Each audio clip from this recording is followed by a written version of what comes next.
By Jove, what is this sorcery? It is cold, yet not ice, and so many colors. Imagine you're walking through the bustling streets of ancient Rome. The year is 117 under the reign of Emperor Trajan. The air is thick with the smell of roasting meats, spices, and the dust kicked up by 1,000 sandals on cobblestone. Suddenly, amidst the chaos of the Forum Romanum, a strange, white monolith appears out of thin air. It hums with an unnatural energy. What is this peculiar, smooth object? A gift from the gods. An omen. Curiosity, as it always does, gets the better of the Romans. A brave legionary, perhaps nudged by his centurion, cautiously approaches the object. He finds a handle, pulls it, and a cool, misty air wafts out, a stark contrast to the sweltering Mediterranean heat. Inside, bathed in an otherworldly light, are rows upon rows of colorful, frozen treasures. Tubs filled with creamy substances in shades of brown, pink, and white. This, my friends, is a refrigerator fully stocked with ice cream, and it has just landed in the heart of the most powerful empire on earth. At first, there would be sheer bewilderment.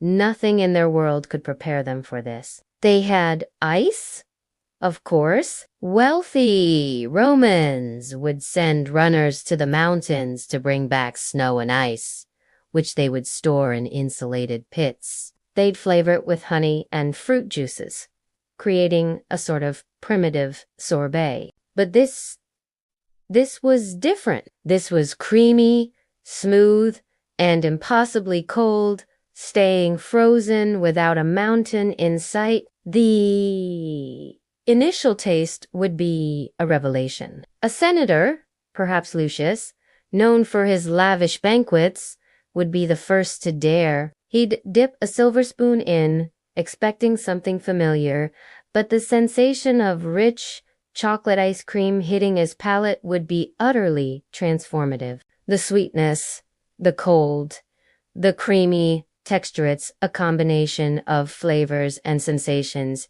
he's never experienced. Word would spread like wildfire.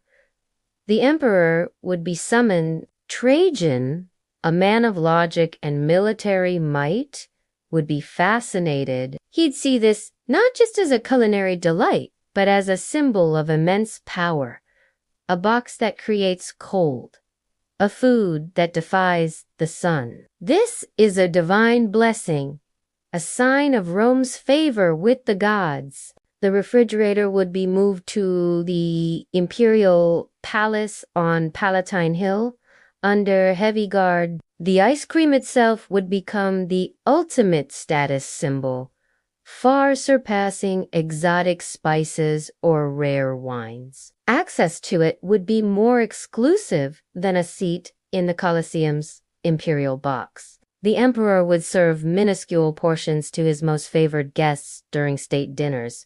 Imagine the political maneuvering. Senators would scheme, generals would pledge loyalty, all for a single scoop of strawberry swirl. It would be whispered about in the Senate, in the bathhouses, and in the markets.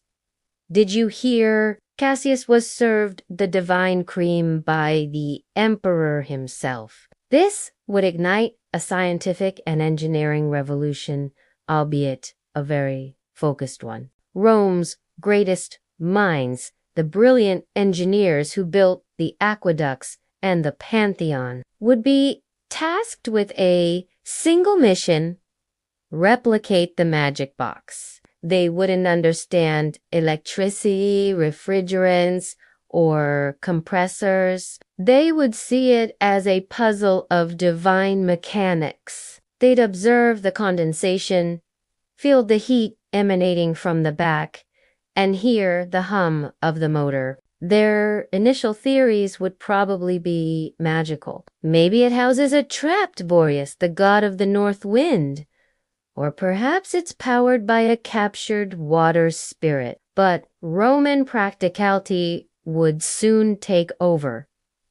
They'd start experimenting. They'd try to recreate the effect using their knowledge of thermodynamics, which was admittedly limited. They'd experiment with rapid evaporation using clay pots and wet cloths. They might even stumble upon the principle of endothermic reactions, discovering that mixing certain salts, like saltpeter, with snow could create even lower temperatures. While they might never build a functioning refrigerator, their relentless pursuit would lead to incredible secondary discoveries. Their obsession with understanding this cold-making device could accelerate their understanding of chemistry, materials science, and maybe even basic principles of energy transfer. The quest for ice cream could inadvertently push Roman science forward by centuries.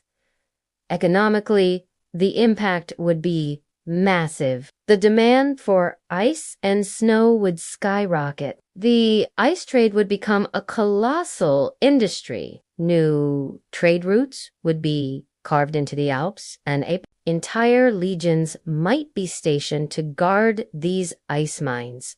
We'd see the development of highly advanced insulated transport carts and storage facilities, all driven by the elites craving for ice cream. The social structure would feel the effects too. The ice keepers, the technicians tasked with maintaining the divine refrigerator, which, let's be honest, would eventually break down without a stable power grid, would become a new revered class of priests or engineers. They would hold the secrets to the divine cold. When the original ice cream runs out, the pressure on them to replicate it would be immense. The knowledge they'd gained from studying the machine, even a broken one, would be priceless. Imagine the culinary explosion. Roman chefs, already masters of complex flavors, would go wild. They'd want to infuse the ice cream with their own tastes. Honey lavender ice cream,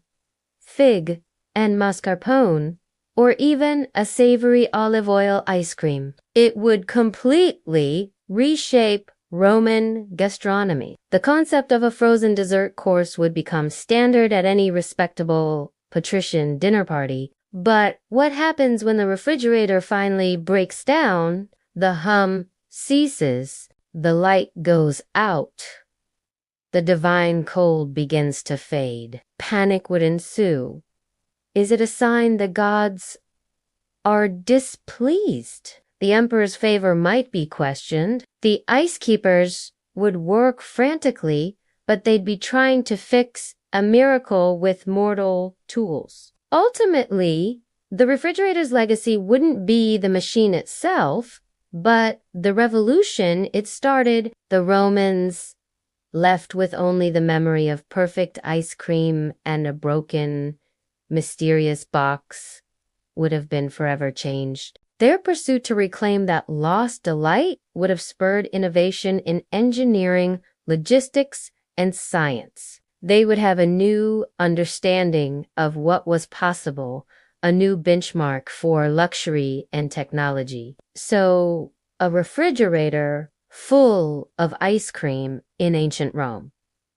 It wouldn't just be a tasty treat. It would be a catalyst, a technological Trojan horse that, instead of destroying a city, would plant the seeds of a scientific renaissance, all sparked by the simple, universal joy of a scoop of ice cream on a hot day. The Roman Empire was built on roads, legions, and laws. But maybe, just maybe, its next great leap forward could have been inspired by a freezer full of Neapolitan. Thanks for watching, everyone. What other historical what-ifs should we explore? Let me know in the comments below. And if you enjoyed this journey back in time, don't forget to hit that like button and subscribe for more adventures through history. See you next time.